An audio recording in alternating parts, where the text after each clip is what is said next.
Hello friends, in this video we will talk about Oscar Wilde, one of the famous writer of Victorian age. Let's talk about him. He was born in 1854 and he was died in 1900. This is our last writer of Victorian age. तो उसके बाद में हम modern age start करेंगे कल के video से. तो लास्ट राइटर है विक्टोरियन एज के. तो विक्टोरियन एज काफ़ी ज़्यादा वास्ट था, काफ़ी ज़्यादा वीडियोस बनानी पड़ी उन पे. तो हमने डिटेल में किया है, वो बहुत अच्छी बात है कि हमने हर एक राइटर इसमें अपना टच किया है. ऐसा कोई भी राइटर हमने स्किप नहीं किया. विक्टोरियन एज के जो जितने भी फेमस राइटर्स थे हमने सारे करे. तो स्टार्ट करते हैं. Oscar Wilde, he was born in 1854 and he was died in 1900 and he is the only important Victorian playwright. तो ये विक्टोरियन प्ले राइट काफ़ी इम्पॉर्टेंट विक्टोरियन प्ले राइट है. He is the one who dominated the Victorian theatre. तो ये एक ऐसे है जिन्होंने विक्टोरियन जो थिएटर है उन पे रूल किया, मतलब प्रभुत्व उनके ऊपर कमांड करी थी विक्टोरियन थिएटर्स के ऊपर. Oscar Wilde promoted aestheticism when he was in school. तो वो प्रमोट करते थे किसको? एस्थेटिसिज्म को. एस्थेटिसिज्म क्या है? Means art for art sake, art के लिए, मतलब कला के लिए कला चाहिए. तो art for art sake. He dress like a dandy. तो ये ड्रेस करते थे, पहनते थे कपड़े कैसे? डैंडे. डैंडे मतलब रंगीन मिजाज का आदमी की तरह ये अपने ड्रेसिंग सेंस था इनका. Means a person who wear clothes to impress other people and he is very fashionable. उनको बोलते हैं डैंडे. ओके, तो स्टार्ट करते हैं. He was an Irish. तो ये आयरिश थे और इनके ऊपर जो क्वेश्चन आ रखा है, क्वेश्चन देख लेते हैं. लास्ट ईयर्स के पेपर में जो क्वेश्चन आ रखा है, the question is who among the following is not an Irish writer. तो 4 राइटर्स दे रखे हैं और पूछा है कि कौन आयरिश राइटर नहीं है. तो याद रखना है, ऑस्कर वाइल्ड आयरिश राइटर है. थॉमस ग्रे आयरिश राइटर नहीं है, not an Irish writer. Oliver Goldsmith भी आयरिश राइटर है. एडमंड बर्क भी आयरिश राइटर है. तो ये इसमें आपको याद रखना होता है कि कौन सी कंट्री के हैं, वो भी आपको ध्यान रखना होता है. ठीक है, तो ये ऑस्कर वाइल्ड भी आयरिश राइटर है. देन स्टार्ट करते हैं वर्क्स. तो वर्क्स, पहला वर्क है इनका Vera or nihilist. Vera or nihilist. The first work is Vera or nihilist and it was published in 1880 में ये पब्लिश हुआ था. This is set in Russia. तो इसकी जो सेटिंग करी गई है वो रशिया की कही गई है. It is full of revolutionaries. तो रेवोल्यूशनरी का मतलब क्या होता है? क्रांतिकारी वहाँ पे ज़्यादा थे. The people who are connected with the Russian revolutions are called revolutionaries. तो उनको क्या बोलते थे? रेवोल्यूशनरीज बोलते थे. तो इतना ही याद रखना है, नॉट मोर देन दैट. जो इम्पोर्टेंट है वही हम करेंगे. तो वेरा और निहिलिस्ट इनका फर्स्ट वर्क है. The next is the duchess of Padua. The duchess of Padua and it was published in 1819 and he wrote this play for a popular American actress called Mary Anderson. तो इन्होंने एक popular American actress के लिए ये play लिखा था जिनका नाम था Mary Anderson. Mary Anderson and he want Mary Anderson to play a role in duchess of Padua. तो चाहते थे कि जो मैरी एंडरसन है, एक्ट्रेस है, वो इसमें रोल प्ले करे. Then she refuse. लेकिन उसने मना कर दिया कि नहीं भाई, मुझे तो नहीं करना. तो this play is set in Padua. तो ये प्ले कहाँ पे सेट हुआ था? Padua. Padua it is a part of Italy. Padua क्या है? इटली का एक पार्ट है. And the next is the picture of Dorian Gray. The next work है पिक्चर ऑफ डोरियन ग्रे. तो इसको हम डिटेल में करेंगे.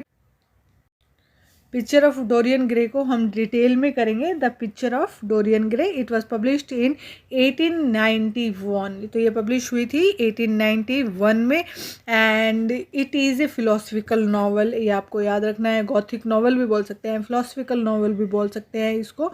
तो इसमें थोड़ा सा गॉथिक भी दिया गया है, फिक्शनल नावल भी है ये. तो ये चीज़ें आपको याद रखनी है. It was published in 1891 and this was published in a magazine call Lippincott's but people did not like it. तो ये एक मैगजीन में पब्लिश हुई थी जिसका नाम था Lippincott's, but people did not like it, लेकिन लोगों को ये पसंद नहीं आई थी. Then he publish a second version, उसके बाद में उन्होंने एक सेकेंड वर्जन पब्लिश किया था ऑस्कर वाइल्ड ने, with a preface and some additional chapters. तो उन्होंने एक प्रीफेस ऐड किया, उसके बाद में सम थोड़े एडिशनल चैप्टर्स उसमें लगाए. And in the preface he is talking about the करी ऑफ एस्थेटिसिज्म. तो उन्होंने इसमें इम्पोर्टेंस ऑफ एस्थेटिसिज्म की बात कही थी. He is saying that why should a writer follow aestheticism. तो उन्होंने कहा कि क्यों एक राइटर को फॉलो करना चाहिए एस्थेटिसिज्म, मतलब art for art sake, and why a writer should write a play or novel in which he only tries to give pleasure to audience. और क्यों हमें एक ऐसा प्ले लिखना चाहिए जो सिर्फ मज़ा दे ऑडियंस को, उनको खुशी हो, उसके लिए हमें प्ले लिखना चाहिए. तो वो इस चीज़ पे फोकस कर रहे थे. And the main protagonist is Dorian Gray. और जो ये प्ले था इसमें जो उन्होंने मेन हीरो, प्रोटोगोनिस्ट का मतलब होता है हीरो, कौन रखे थे, डोरियन ग्रे. तो नाम भी क्या है, पिक्चर ऑफ डोरियन ग्रे. तो ये हीरो भी इसका प्ले का डोरियन ग्रे है. And there is a artist whose name is Basil Hallward. तो एक आर्टिस्ट है, पेंटर. तो जैसे कि आर्ट को प्रमोट करते थे ना, तो वैसे ही इन्होंने इसमें एक आर्टिस्ट रखा है जिसका नाम है बैसिल हावर्ड. तो आपको याद रखना है बैसिल हालवर्ड, ये एक पेंटर है. And Dorian want him to paint a portrait of Dorian. और वो डोरियन चाहते थे कि भैया ये पेंटर मेरी एक बढ़िया सी पेंटिंग को पेंट करे. And then we also get to know that there is a friend of Dorian whose name is Henry Wotton. तो लॉर्ड हेनरी वॉटन या लॉर्ड हेनरी बोल दो, हेनरी वॉटन बोल दो. तो उनके एक फ्रेंड थे जिनका नाम था हेनरी वॉटन. तो इसमें 3 बंदे हुए. बैसिल हालवर्ड पेंटर है जिससे डोरियन अपनी पेंटिंग करवाना चाहते हैं, और डोरियन के जो फ्रेंड है उनका नाम है हेनरी वॉटन. और ये क्या है, he is a hedonist. Hedonist क्या होता है, he is a hedonist. Hedonist means who says we should invest our life in pleasurable experiences. तो हेडोनिस्ट वो होता है कि वो बोलता है यार छोड़ो यार सारी चीज़ें, अपनी ज़िंदगी मस्त मज़े में कटनी चाहिए. प्लेजरेबल एक्सपीरियंस मतलब अपने मज़े के लिए जो एक्सपीरियंस हो वो चीज़ें हमें उसमें अपनी चीज़ें इन्वेस्ट करनी चाहिए, अपने आप को उसमें डालना चाहिए. तो ये हेडोनिस्ट थे. तो याद रखना है कि क्वेश्चन आ सकता है कि who is hedonist in the play. तो आपको याद रखना है हेनरी वॉटन आए तो भी लॉर्ड हेनरी वॉटन भी बोलते थे इनको. तो लॉर्ड हेनरी आ जाए तो भी आपको हेडोनिस्ट इन्हीं को टिक करना है. द नेक्स्ट स्टार्ट करते हैं. This Henry Wotton has an evil influence. तो ये क्या है कि गलत चीज़ें इन्फ्लुएंस हो रही थी कि संगत में बैठोगे तो पता होगा ना कि कैसी संगत है. तो इनकी क्या संगत थी कि भाई हाँ मज़े लेने, बस अपना जीवन मस्त काटो.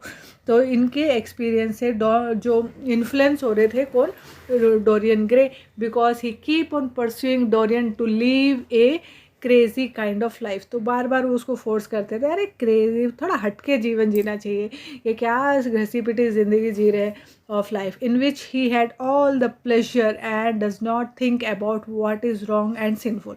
और वो हेनरी जो है वो उनको डोरियन को बोलते थे कि अरे ऐसा कभी नहीं सोचना चाहिए क्या गलत है क्या सही है, बस जिसमें मज़ा आए वो करते जाओ, कुछ भी गलत कुछ भी सही कुछ नहीं होता, अपने को मज़ा आना चाहिए. तो ऐसा करके वो उनको इन्फ्लुएंस करते रहते थे कि बोलते रहते थे. और डोरियन भी उनसे इन्फ्लुएंस होते जा रहे थे. And Dorian is upset about the fact that his portrait will remain young and he became old gradually. अब जब उन्होंने पेंटिंग बनवाई अपनी, किससे बनवाई, राइटर का नाम बैसिल हालवर्ड. तो पेंटिंग बनवाई अपनी हार्वर्ड से. तो बड़े अपसेट थे कि अरे ये पेंटिंग तो हमेशा जवान रहेगी लेकिन मैं तो बूढ़ा हो जाऊंगा. So he strive a bargain just like doctor Faustus. तो उन्होंने सोचा कि अब मुझे एक बार्गेनिंग करनी पड़ेगी, लेनी पड़ेगी, तो डील करनी पड़ेगी किसके साथ, डेविल के साथ, जैसे कि डॉक्टर फॉस्टस ने करी थी. हमने पढ़ा था ना डॉक्टर फॉस्टस, क्रिस्टोफर मार्लो की जो फेमस राइटिंग है डॉक्टर फॉस्टस. तो उसमें क्या किया था उन्होंने, फॉस्टियन जो बार्गेन बोलते हैं हम, तो उसमें उन्होंने डेविल के साथ एक डील करी थी. वैसे ही ये भी सोचने लग जाता है डोरियन कि अब मुझे तो एक डील करनी चाहिए भैया, मेरे को भी हमेशा जवान रहना है, तो मैं जवान कैसे रहूँ. तो और बार्गेन का मतलब होता है a deal with a devil in which famously called Faustian bargain. तो जो डेविल के साथ डील होती है उसे हम कहेंगे Faustian bargain, just like doctor Faustus, and the term is Faustian bargain are.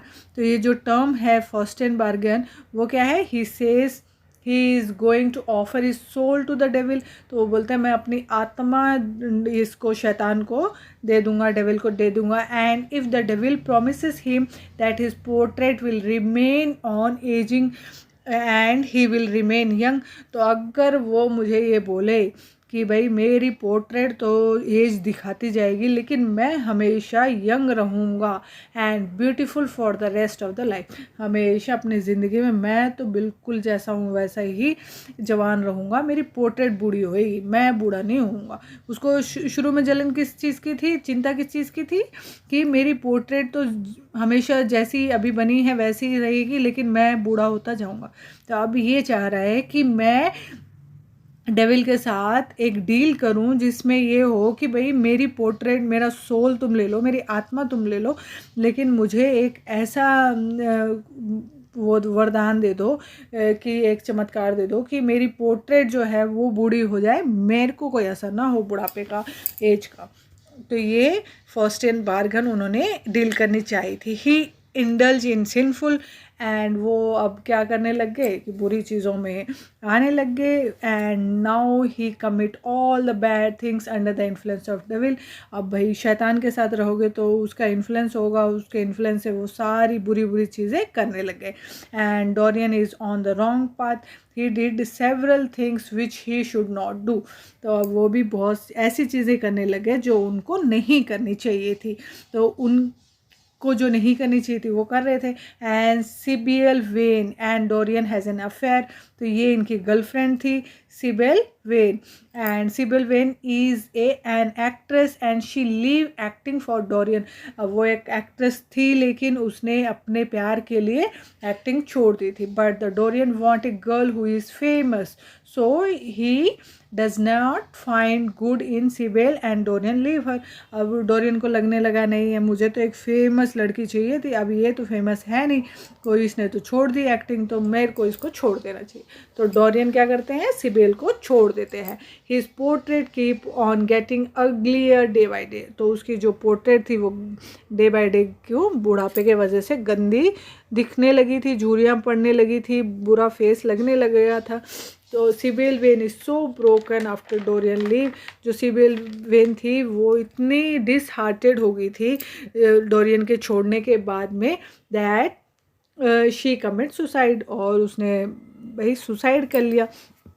तो अब then suddenly the novel progress. तो उसके बाद में नॉवल आगे बढ़ती है, उसने अब सिबिल ने सुसाइड कर लिया है, नॉवल आगे बढ़ रही है। Then suddenly the novel progress and we see what happen to Dorian after 20 years. अब क्या है, वहीं उससे आगे के 20 ईयर्स बढ़ा दिए हैं नॉवल में। तो 20 ईयर्स के बाद में क्या होता है वो हमें दिखा रहे हैं। After 20 years we find that Dorian is still young. तो 20 ईयर्स के बाद में भी डोरियन तो अभी का अभी भी जवान ही है। And his painting became a lot more uglier, और उसकी जो पेंटिंग है वो और ज़्यादा भद्दी दिखने लगी है। And that is the reason that Dorian has hide his painting in A room. और वो इतनी गंदी दिख रही थी कि उसी वजह से डोरियन ने उस पेंटिंग को रूम में छुपा दिया। Earlier his painting was displayed in the living room of his house. उससे पहले क्या था, वो लिविंग रूम में थी, अब उसने एक कमरे के अंदर उसको लगा दिया। वह बड़ी गंदी लग रही थी इसलिए उसने लगा दिया। When Basil Hallward see the painting, he sees Dorian that you are on wrong path. And जब बैसिल हालवर्ड वो पेंटिंग देखते हैं, उन्होंने पेंटिंग बनाई थी बैसिल जो पेंटिंग देखते हैं तो वो डोरियन को बोलते हैं भाई तुम तो गलत रास्ते पे हो।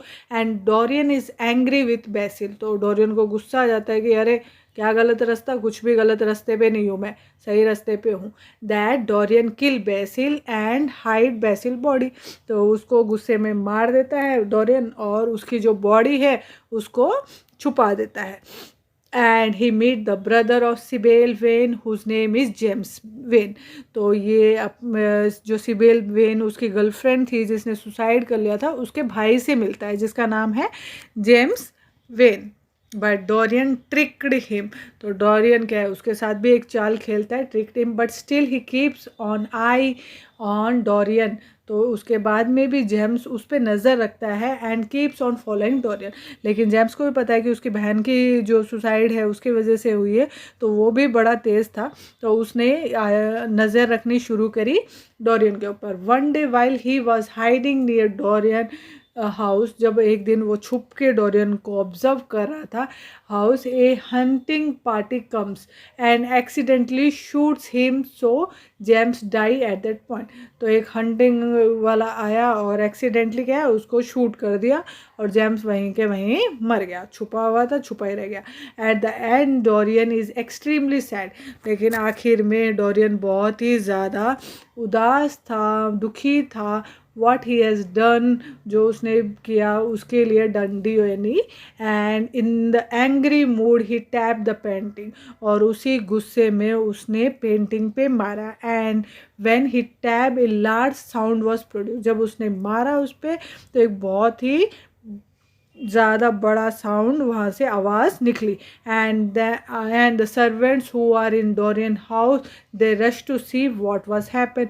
जो डोरियन के घर में जो सर्वेंट्स थे, नौकर चाकर थे, वो भाग भाग के आए, कह रहे क्या हो गया क्या हो गया क्या हो गया, what was happen. And they find that portrait of Dorian is young, और वो देखते हैं कि जो डोरियन की पोर्ट्रेट है वो तो अब यंग है एंड ब्यूटीफुल, वो सुंदर भी दिख रहे हैं। Whereas wrinkly man who is lying on the floor is dead, और एक झुर्रियों वाला आदमी जो फ्लोर पे गिरा हुआ है वो मर चुका है। And that person is Dorian, और वो इंसान कौन है, डोरियन, वो इंसान है डोरियन। अब डोरियन मर चुके हैं। So everything reverse at the end. जो भी हो, जवान बूढ़ी पहले पोर्ट्रेट दिख रही थी, अब वो डोरियन लास्ट में मर जाता, मतलब रिवर्स हो गया, जो उसको जवान दिखना था वो ये हो गया, तो रिवर्स हो गया, everything reverse at the end.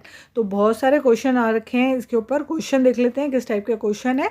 The first question is who is the author of the statement. The statement is 19th century dislike of realism is the role of Caliban seeing his own face in the glass. This line is from Picture of Dorian Gray preface. अब Dorian Gray के answer options में दे रखा था Oscar wild, तो हम क्या करेंगे, answer is Oscar Wilde ने लिखा है, ये ऑस्कर वाइल्ड का प्रीफेस है ये। तो he says that art means telling the reality what is all about, so we have to tell you where human beings are going wrong, and when human beings see the such a work of art they are extremely angry at artists because they can see their own face in the glass. जब इस type की painting देखते हैं, इस type के work देखते हैं, तो लोगों को ज़्यादा गुस्सा आता है, क्योंकि वो अपने आप को ही देख रहे हैं कि भाई तुम भी ऐसे ही हो, तो इसलिए उनका गुस्सा बढ़ता है। तो इसमें ये दे रखा है। द नेक्स्ट क्वेश्चन इज, इसमें यही एक ही क्वेश्चन आया था, और जो कल की वीडियो में हम करेंगे ए वुमेन ऑफ नो इम्पोर्टेंस, ये हमारे लास्ट राइटर है ऑस्कर वाइल्ड। कल की वीडियो में ए वुमेन ऑफ नो इम्पोर्टेंस हम करेंगे। आज हमने करा है डोरियन ग्रे। इम्पॉर्टेंट है ये, इसीलिए इसको डिटेल में बताना ज़रूरी था। जो भी इम्पॉर्टेंट राइटर्स की राइटिंग्स होती है वो हम डिटेल में ही कर रहे हैं, उसको हम स्किप नहीं कर सकते, क्योंकि डीपली पूछा जाता है, बहुत बार क्वेश्चंस डीपली आते हैं। तो काफ़ी कम समय रह गया आपके एग्ज़ाम्स के लिए, तो आपका प्रिपरेशन अच्छे से करिए। और विक्टोरियन एज तक सारा ब्रिटिश लिटरेचर आपको मेरी वीडियोस पे मिल जाएगा। और टेलीग्राम लिंक के लिए थोड़ी प्रॉब्लम हो रही है, लेकिन मैं अभी फिर से उस पर अपलोडिंग शुरू करूँगी, तो चिंता मत करिए, आपका उसमें भी मटेरियल आपको प्रोवाइड कर दिया जाएगा। Thank you for watching. इसके बाद में स्लाइड्स अपलोड होगी इसी टॉपिक से रिलेटेड, तो वो स्लाइड्स को भी पॉज करके ज़रूर पढ़िए। और thank you for watching, have a great day.